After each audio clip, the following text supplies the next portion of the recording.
Fear not, followers and friends. This is not the collective works of Leonard Tolstoy podcast, nor is it your favorite sourdough bread recipes podcast. This is the mighty Van Halen podcast. And as you can tell, I'm very excited about today's episode. My name is Tor, and this guy right here, 3,000 miles away, is my good friend and co-host, Mr. Tommy London. Hello. Tommy, tell him why this episode is so fucking special today. Well, this one's extra special because we're recording it. And we have my dear friend, my brother from another mother here, who delivers that Ratt and roll, the frontman for Ratt, Mr. Stephen Pearcy. Thanks for joining us, bro. Appreciate you. Good evening, good morning, good night. Right on, Stephen. So, but listen, before we start, I got to do a shout out for my good buddies, because back in the day in 1984, there were only two bands that mattered at Washington Irving Middle School. One of them was Van Halen, and the other one was Ratt. And while everyone was waiting for 1984 to come out, and when it did, it was the greatest, biggest, awesome thing that ever happened. And when I say the whole school. But the next thing that happened was Ratt. And man, we made it into Manhattan to see you guys at a record signing at Tower Records on West 4th Street. I got my EP signed, right there with all my buddies. So this episode is going out to them, because man, without them, listen, there was a little movement going on in the school where we were telling kids to buy more than one copy of Out of the Cellar to raise the record sales, man. We were so fanatical about you guys. So thanks for coming on the show today. Appreciate it. Thank you. Yeah. Right. I can't thank you enough, brother. And listen, you gotta get that EP reissued, man.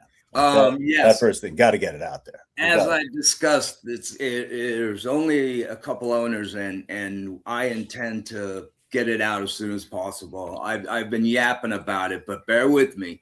Right. I mean, I have a lot of things to do that are really good for, Ratt. Right on. Well, we can't wait, man. Well, listen. Yeah. So to start the show off, let's just set the tone of where we're at, because you were there when Van Halen was just starting out. Oh, yeah. You were on the Sunset Strip. You were coming up from San Diego, and Sunset Strip is legendary by that point, because you had like that whole 60s movement with the Doors and that whole craziness on the Sunset Strip, and then you moved into like early 70s. Hollywood was about the singer-songwriter at the Troubadour, etc. And now we're late 80s. What's the scene? What are the types of bands that are out there? What are you going to see?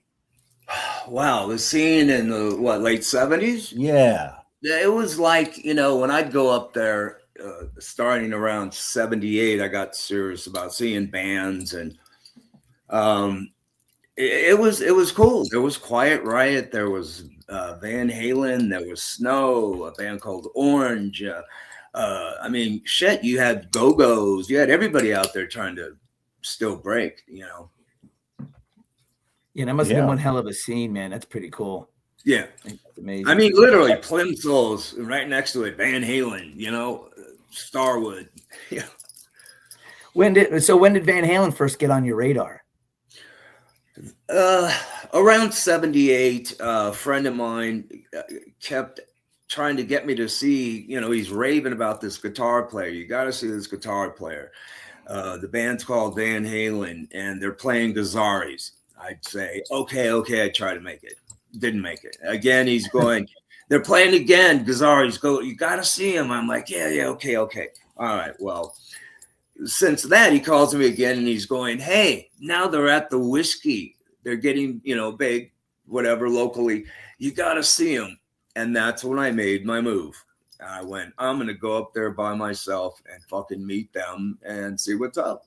And I did, Right, and the story goes, you ran into the guys, you made the smart move. Instead of like trying to go through the front door, you're in the back door, like smoking a joint with the Rats in. Right. And I went up there with a pocket full of pots and papers, and just right, you're gonna meet them. And sure enough, I saw Dave walking up the backstage steps, and I just yelled, "Do you want to smoke a joint?" And he wanted to smoke a joint. So we smoked it and went in, and I asked him where the guitar player was, because I was more of a guitar player, singer guy. And I met Ed. And it started a whole new relationship of like, wow, this is big rock. This is what it's all about. Because in San Diego, it was a little different, a little passive. You couldn't get a record deal, although Mickey Ratt was playing huge places and events like that. But that started the journey. Yeah. But you lived next door to Eddie Van Halen for quite some time, didn't you? Were you guys neighbors? I think you told me that once. Mid 80s. He lived about a half mile up the hill. Yeah. And would you guys frequent each other's homes and hang out, or yeah, sure. Any fun stories from that? Too many. And they were all happening at my house. I had a house we called the White House. It was a 3-level high-tech house. And I was never there. I was always on the road. But Ed would know I was home, and he'd cruise over and go back up the hill on his motorcycle and get busted for being at my place. And then I'd go up there and check out the studio and hang a bit. I mean, we were trading guitars. I mean, it was all about Charvel and guitars. And I wasn't really into his kind of trip, the whammy, this and that. But the minute I brought Robin up there, like I started bringing my San Diego guys up with me to check Van Halen out. And Robin and Ed became friends. But I mean, we'd literally go to his house, Ed's house, and he'd have a little workshop in his bedroom or somewhere. And he'd tell Robin how to keep in tune with the whammy. There was no lock bars back then. Right. A lot was going on, how to keep your strings, fresh and new. And, I'm just taking notes. And these two guitar dummies are taking notes too. It's all, you hang with Ed, you're not going to be talking about, life in general. It's about gear and right. Unless he wants to, tell you something else. Right on. Well, listen, just dialing it back a little bit to those first few shows that you're seeing them, play at the Whiskey, etc. From what I understand, back then VH was like the ultimate cover band, and that's what you kind of had to do to get those premiere shows. Were they doing covers or were they doing originals? What were you seeing them play live? They were doing both, because that was the scene. Even in San Diego, you got to play all originals. All covers, man. We'd always sneak in we wouldn't play like My Sharona. We would play like Back in the Saddle by Aerosmith. Right. So Van Halen, same thing. They were doing it up in LA too. So we're like, oh, okay, they have to do that too to get into clubs. And we did too. When we went to Gazzari's, it was like, you got to play some covers. But bands went there to break their original songs, and then it just transformed into that. But it was half and half, I'd say. Gotcha. Do you think Van Halen changed the direction of the whole Sunset Strip once they broke through? Did you see more bands chasing the heavier guitar-driven sound? Yeah, they changed the whole face of rock. Seriously, I mean, what an impact! This guitar guy and this entertainment and the most solid rhythm section from two guys, and then brother Michael, his voice. I mean, holy shit! You see them at the Whiskey and hear that, it's like, fuck, you don't need a PA, Michael. Amazing. So, everyone's trying to write their own material and get a record deal, etc. And that's kind of what you needed to do to get a deal, was you needed to have great originals. Did Van Halen coming on the scene, did everybody go back to their bedrooms and be like, oh, I got to write a song like this. This is what it should sound like. Totally. Yeah. And then, every John, Pete, and Harry started to, tap. Sure. Yeah. Come on, he changed the face of guitars. But you saw that right away, like on the strip, like it was instantaneous. Yeah, it was insane. You're just looking at it going, how in the fuck, is this guy doing that? I wasn't into that technical shit. Eddie had like this bomb on stage with a little Echoplex. I had the same one. And, all these phases, that Van Halen song. phases, and Robin was into that shit. I wasn't. I was direct drive, and and then started playing guitar less and less, and becoming a singer. When Robin pulled in, the Jakey period. Hey, you were so tight with Eddie Van Halen. I have to ask, where were you when you heard of his passing? And it had to hit hard. Yeah, I was I think I was at home. It was like, same kind of impact I had with brother Robin. You just got to be by yourself for a minute. Yeah. Robin was a little more intense, but Ed, wow, what a loss. But hey, any life lost is terrible. So whether it be, yeah. All right, let's go to a brighter tone. Let's talk Dave Lee Roth, who's always the brighter star here. Hey, so when you watch Dave throughout the years, you saw him evolve as a frontman. Right? Yeah. I mean, you saw him in the beginnings, or was he always Diamond Dave? Like, how did you see that, taking it from afar, like that develop? Well, I mean, when you find out years and years later that Jim Dandy had a lot to do with it, his image and his stuff, but the minute, those singer guys, I totally went, I have to be the lead singer in my band, Mickey Ratt. And that was around when Jakey was in the band. But he had his own cool thing too. So anyway, yeah, I'm off the trail here. Well, I mean, did Dave influence you at all as when you were becoming a frontman? What Dave did for everybody, all the lead singers on the Strip, or most of them, especially if you had blonde hair or something, trying to emulate Dave. I mean, he had the image, he had the rap, he had the voice. I mean, and a lot of us out there that were seeing this were going, holy shit, to all of it, right? Right. You had to up your game. They set the bar for what was to happen in the 80s. And I understand that I'd always heard some stories that, even after they had clearly made it and they're on their second and their third album and maybe even by their fourth album, they're still hanging out. Like Dave is still coming around the rainbow and he's still hanging out and partying with, bands that aren't necessarily signed yet. Was that the case? Yeah. There's a funny story.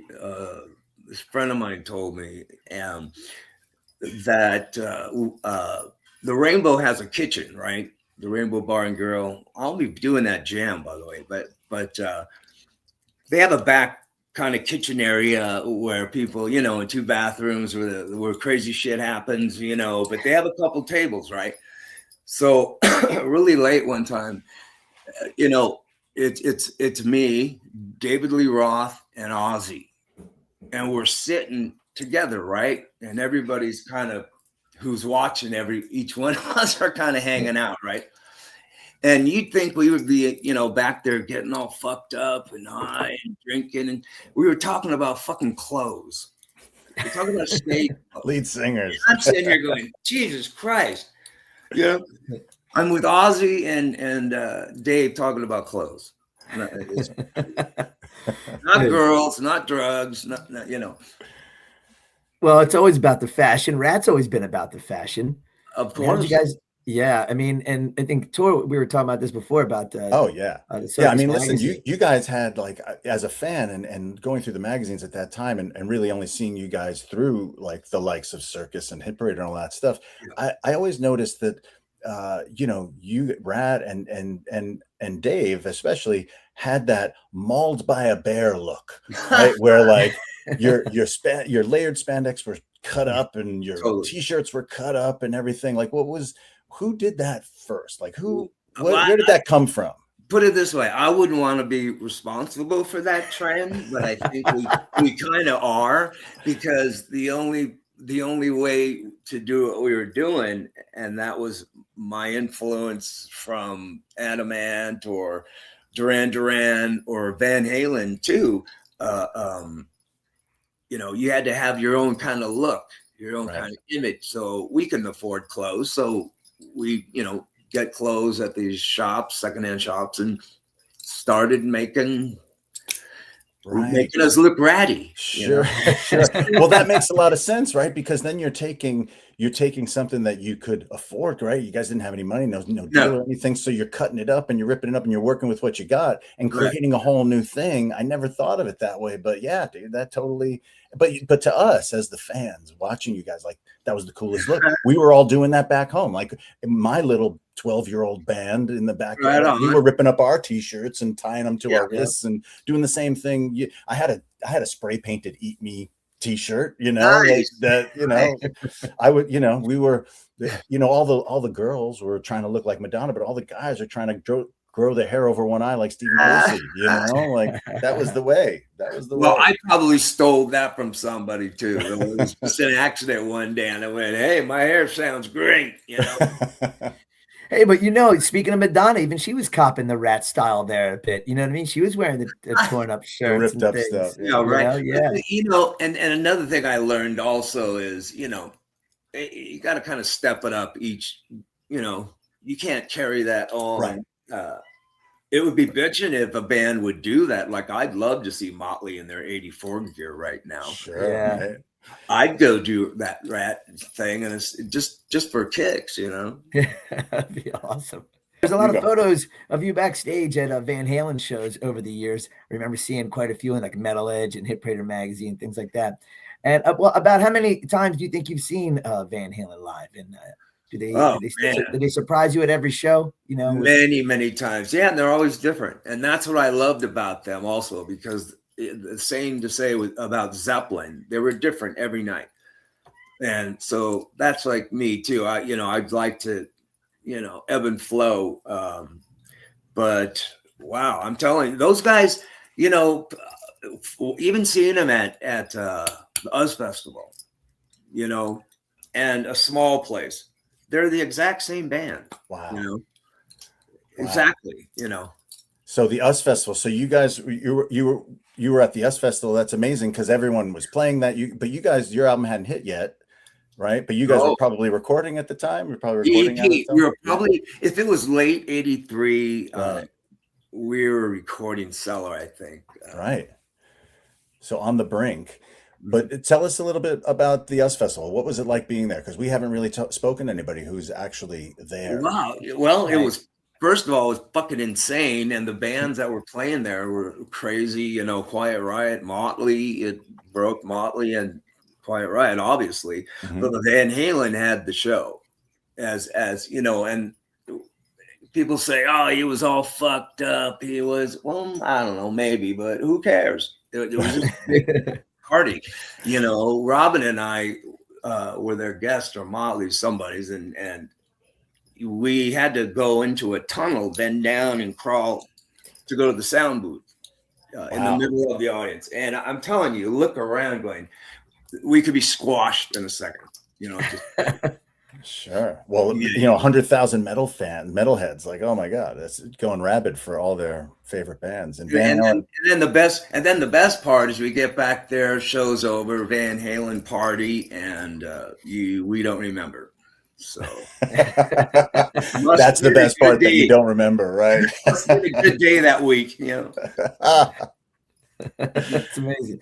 Stephen, what is your favorite Van Halen album of all time or song? Oh shit. It's got to be the first record. Yeah.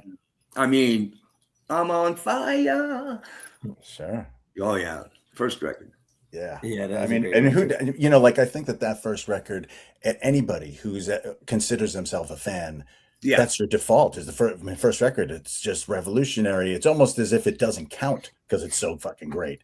So it's so fucking. And another thing that is ironic is our then manager, Marshall Burrell, in '83 was Van Halen's manager in '78, '79. Right, and I was just about to get into that. So tell us a little bit about that. Huh? Tell us a little bit about that.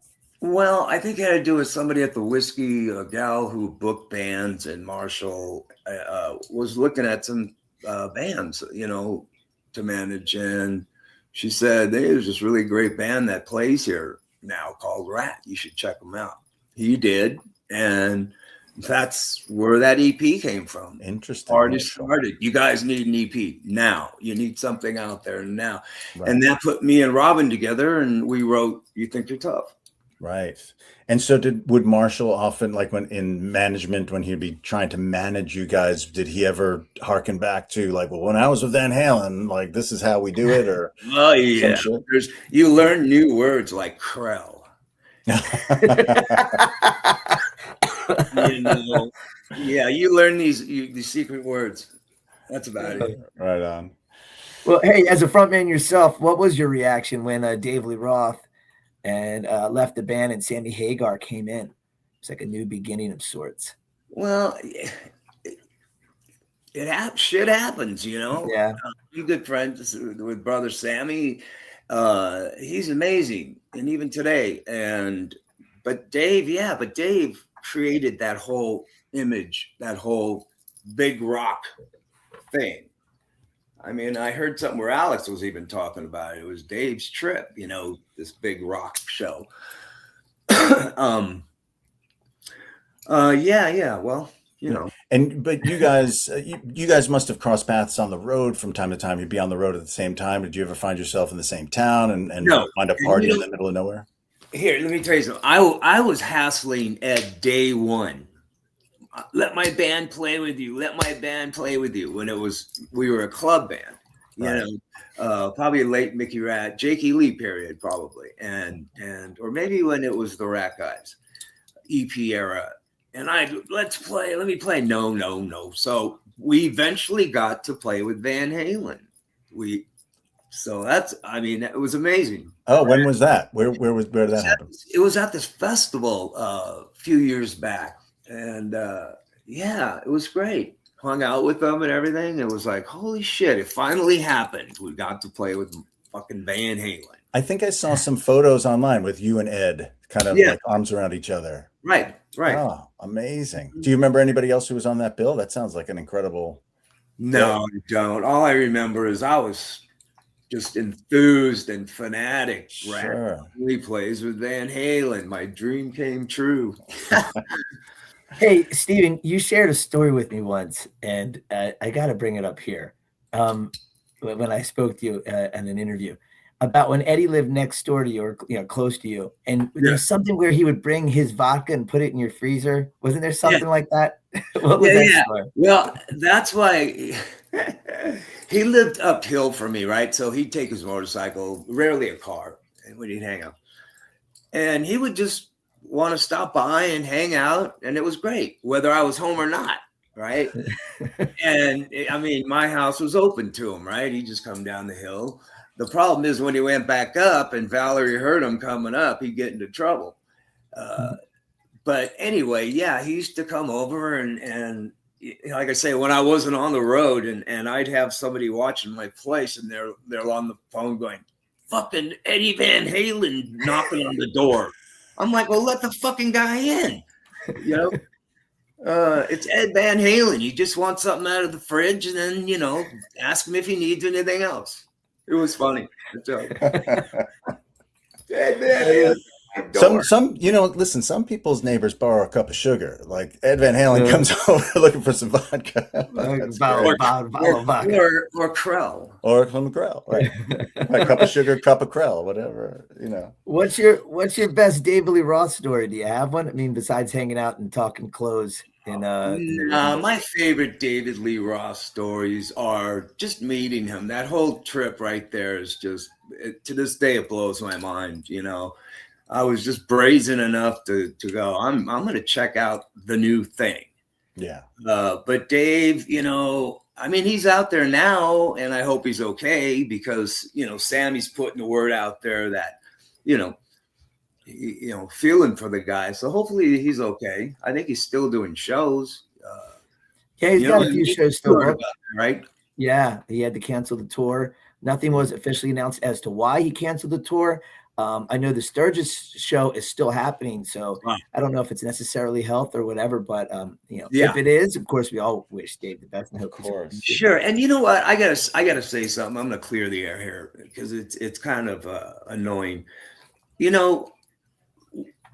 it's funny, the criticism that of singers or any musician gets when good, bad, or ugly, just because they want to go out and enjoy what they did or do 40 something years later. It's like, you should be fucking lucky you're going to be alive 40 years from now, pal. Right. So when you see us characters out there, we're not trying to make asses out of ourselves. We're not trying to sing in tune like the record. We just want to fucking party, have a great time, you know? And I've been reading a bunch of shit about Dave, and I'm just going, people just don't get it. You're out. He's there because he wants to have a good time. He could give a shit. It's like me. I go to a party, that's another guy. I flip that switch and party guy's on, Right. I mean, it's part of what you guys bring, what Ratt brought, what Van Halen brought, etc. Is the vibe, is the party. Yeah, and so when you see somebody out there, a musician, singer, guitar, whoever, and you age, you get older, shit happens, you break bones, some of us die, unfortunately, but respect and enjoy, because this whole 80s scene is very in and very cool, and it's the fans and everybody keeping it going. So don't disrespect the guys, the people 40 years later because you don't like how they look or you don't like how they sound. You really don't know what's going on in here. I'm telling you what's going on in there. Yeah, I think it's kind of ridiculous when you hear about, you see someone's video or commentary on going to see someone now from someone who was their favorite 40 years ago and expecting them to still be that age. Like, the expectations have to change. Like, it's a different person. It's been 40 years. You don't look the same. They don't look the same, And of course, and they don't look the same. So, they're, totally bad rapping, and this is entertainment. This is music. So respect. That's all for sure. Is there Van Halen? I mean, look, Van Halen put the face into rock. I mean, they really were responsible for a lot of what was to come. For sure. Yeah, for sure. And I've seen the Daily Roth show as of recent, and Dave has a killer band, backup singers. Those songs come to life. And he's Dave, he does his thing, and we love him for his thing. And you know what I love most about the show is his storytelling.